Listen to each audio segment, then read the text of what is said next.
ನಮಸ್ತೆ ಮಕ್ಕಳ. ನನ್ನ ಹೆಸರು ಭೋಜರಾಜ್ ಅಂತ ಹೇಳಿ ನಾನು ಶಿಕ್ಷಣ ಫೌಂಡೇಶನ್ ಇಂದ ಬರ್ತಾ ಇದ್ದೀನಿ.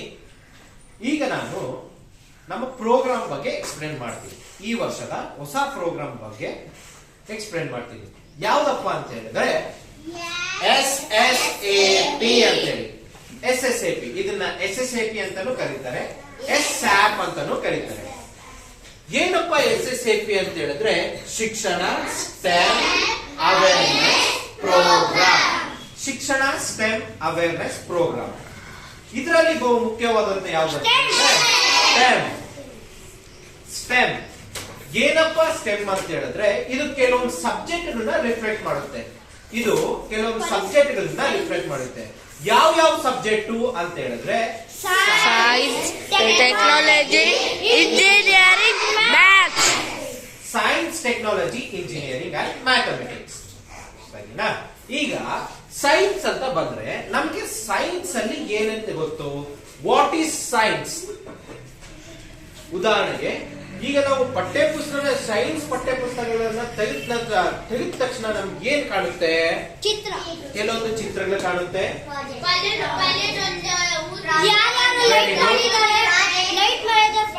Okay, thank you. ಯಾವ್ದಾವ್ದ್ರ ಬಗ್ಗೆ ಬರುತ್ತೆ ಸೈನ್ಸ್ ಅಂತ ಹೇಳಿದ್ರೆ? ಪರಿಸರದ ಬಗ್ಗೆ ಬರುತ್ತೆ, ಮನುಷ್ಯನ ದೇಹದ ಬಗ್ಗೆ ಬರುತ್ತೆ, ಪೋಷಕಾಂಶಗಳ ಬಗ್ಗೆ ಬರುತ್ತೆ. ನೆಕ್ಸ್ಟ್ ಹೌದು. ನೆಕ್ಸ್ಟ್ ಇದಿಷ್ಟೇನಾ? ಇನ್ನೇನು ಬರಲ್ವಾ?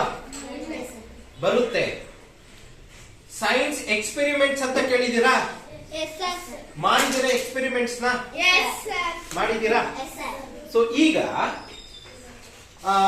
ನಾನೊಂದು ಎಕ್ಸ್ಪೆರಿಮೆಂಟ್ ನಿಮ್ಗೆ ಹೇಳ್ತೀನಿ, ನೀವು ಅದರ ಆನ್ಸರ್ ಕೊಡ್ಬೇಕು ಏನು ಅಂತ. ನನ್ನ ಹತ್ರ ಈಗ 2 ಗ್ಲಾಸಸ್ ಆಫ್ ವಾಟರ್ ಇದೆ. 2 ಗ್ಲಾಸಸ್ ಆಫ್ ವಾಟರ್.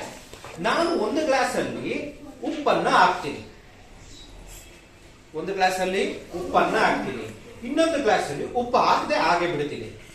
2 ಗ್ಲಾಸ್ ಅಲ್ಲಿ ಒಂದೊಂದು ಮೊಟ್ಟೆಗಳನ್ನ ಹಾಕ್ತೀನಿ. 2 ಗ್ಲಾಸ್ ಅಲ್ಲಿ ಒಂದೊಂದು ಮೊಟ್ಟೆಗಳನ್ನ ಹಾಕ್ತೀನಿ. ಹಾಕಿದ ನಂತರ ಈಗ ಯಾವ ಗ್ಲಾಸ್ ನಲ್ಲಿರೋ ಮೊಟ್ಟೆ ತೇಲುತ್ತೆ, ಯಾವ ಗ್ಲಾಸ್ ನಲ್ಲಿ ಇರೋ ಮೊಟ್ಟೆ ಮುಳುಗುತ್ತೆ?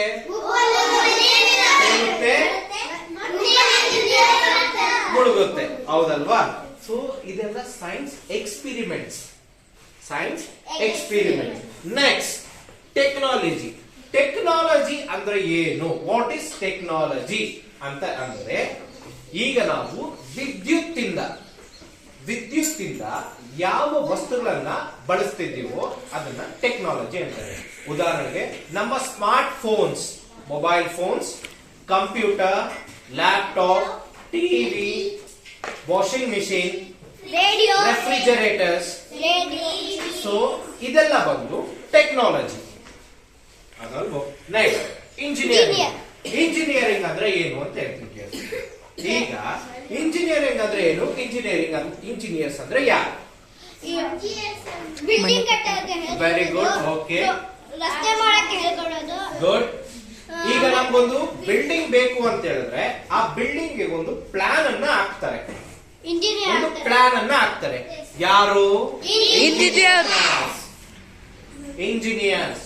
ಈಗ ಒಂದು ಹಾಸ್ಪಿಟಲ್ ಅನ್ನ ನಿರ್ಮಾಣ ಮಾಡಬೇಕು ಅಂತ ಹೇಳ್ತಾರೆ, ಕಟ್ಟಬೇಕು ಅಂತ ಹೇಳ್ತಾರೆ. ಆ ಹಾಸ್ಪಿಟಲ್ ಅನ್ನ ಕಟ್ಟಬೇಕು ಅಂದ್ರೆ ಯಾರೋ ಒಂದು ಪ್ಲಾನ್ ಇರಬೇಕು, ಇಂಜಿನಿಯರ್ ಇರಬೇಕು, ಇಂಜಿನಿಯರ್ಸ್ ಪ್ಲಾನ್ ಇರಬೇಕು. ಹೌದಲ್ವೋ? ಇದೇ ರೀತಿ ನಾವು ಮನೆಯಲ್ಲಿ ಕೂಡ ಒಂದು ಚಿಕ್ಕ ಇಂಜಿನಿಯರಿಂಗ್ ಥಿಂಗ್ಸ್ ಅನ್ನ ಮಾಡಬಹುದು. ಯಾವ ತರ ಅಂದ್ರೆ ಈಗ ವೆರಿ ಗುಡ್, ಫ್ಯಾನ್ ಅನ್ನ ರೆಡಿ ಮಾಡಬಹುದು. Very good.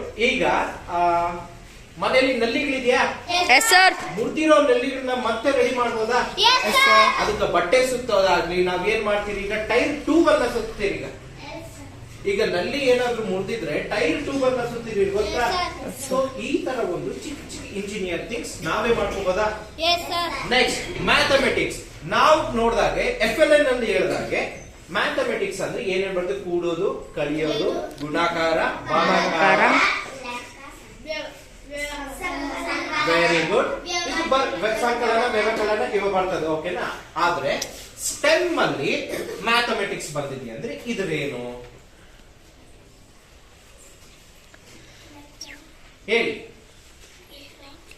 ಈಗ ಆಲ್ರೆಡಿ ನಾವಲ್ಲಿ ಏನ್ ಮಾಡಿದ್ರಿ, FNL ಅಲ್ಲಿ ಏನ್ ಹೇಳ್ಕೊಟ್ಟಿದ್ ನಿಮ್ಗೆ, ಬೇಸಿಕ್ಸ್ ಅಂತ ಬರ್ತದೆ. ಆದ್ರೆ ಸ್ಟೆಮ್ ಅಲ್ಲಿ ಮ್ಯಾಥಮೆಟಿಕ್ಸ್ ಬಂದಿದೆ ಅಂದ್ರೆ ಏನು, ಕೂಡೋದು, ಕಲಿಯೋದು, ಮತ್ತೆ ಭಾಗಕಾರ, ಗುಣಕಾರ ಅದನ್ನ ಬಿಟ್ಟು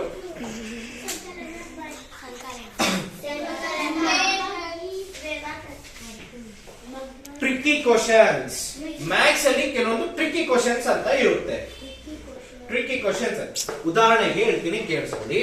ಈಗ ನಾವೀಗ ವರದಾಪುರ ಅನ್ನೋದಿದೆ, GLPS ವರದಾಪುರದಲ್ಲಿದೆ, ಹೌದಲ್ವೋ? ಈಗ ಉದಾಹರಣೆಗೆ ವರದಾಪುರದಿಂದ ಹೊಸಕೋಟೆಗೆ 10 ಕಿಲೋಮೀಟರ್ ಇದೆ ಅಂತ ಅನ್ಕೊಳ್ಳಿ. ಹೊಸಕೋಟೆಯಿಂದ ಬೆಂಗಳೂರಿಗೆ 10 ಕಿಲೋಮೀಟರ್ ಇದೆ ಅಂತ ಅನ್ಕೊಳ್ಳೋಣ. ಸರಿನಾ?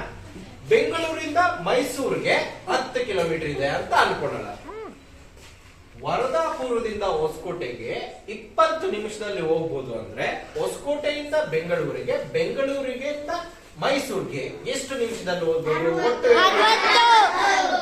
60 ಅಲ್ವಾ? ಹೌದಾ ಅಲ್ವೋ? ಹೌದಾ ಅಲ್ವೋ? ಇದನ್ನೇ ಟ್ರಿಕ್ಕಿ ಕ್ವಶನ್ಸ್ ಅಂತ ಹೇಳಿ ಕರೀತಾರೆ. ಸರಿನಾ? ಈಗ ನಾವು ಈ ಸ್ಟೆಮ್ ಅಲ್ಲಿ ವರ್ಷಕ್ಕೆ ಒಂದು ಪುಸ್ತಕವನ್ನ ಕೊಡ್ತೀವಿ. ವರ್ಷಕ್ಕೆ ಒಂದು ಪುಸ್ತಕವನ್ನ ಕೊಡ್ತೀವಿ.